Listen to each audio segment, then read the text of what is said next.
At high levels of play, massively multiplayer online games can be demanding titles, requiring pinpoint precision with a multitude of buttons. While MMO players may wonder why a keyboard wouldn't suffice, the Logitech G600 MMO mouse can replace a lot of traditional keyboard functions. A comfortable design and a wealth of customization options makes this mouse an appealing prospect, but the sheer number of buttons can be intimidating for all but the biggest diehards. Before we start our G600 review, we've included links in the description for pricing options on the mouse, so make sure you check those out. In terms of comfort, the G600 is a delight for anyone with a palm grip. Since the thumb controls 12 of its 20 buttons, there is no groove for the thumb.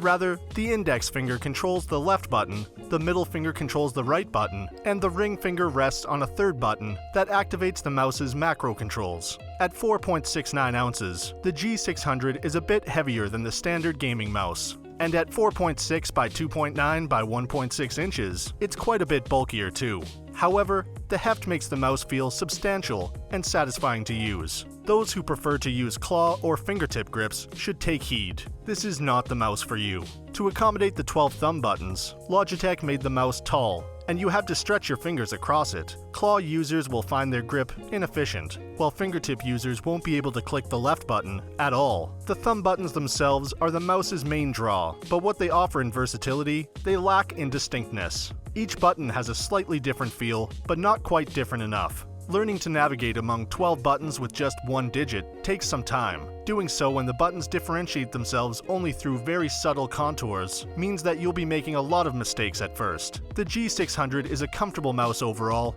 but its main draw, its plethora of buttons, takes some getting used to, and could have been easier to use. The mouse is also available only in a right-handed conformation, so left-handed users are out of luck. The primary advantage of an MMO mouse like the G600 is that your right thumb is one of the few fingers that isn't doing much from the beginning. Assigning a skill to each button leaves your keyboard hand free to focus on character movement, or vice versa. We tried the G600 with World of Warcraft, which relies on multiple toolbars full of varied skills. Assigning our most frequently used skills to the top 3 and bottom 3 buttons was incredibly effective, and freed up our left hand to keep our character moving during heated battles. Not having to reach across the keyboard for skills mapped to the 6, 7, 8, 9, 0, and minus buttons was also a relief. Tracking presented no issues whatsoever. The cursor responded to our movements with perfect fidelity at every DPI setting, with no discernible jitters or inaccuracies. The Z-axis tracking leaves something to be desired, however. Lifting the mouse off the surface caused the cursor to jump upwards slightly. This could have potentially devastating effects in a high-stakes first-person shooter, but rarely means life or death in an MMO.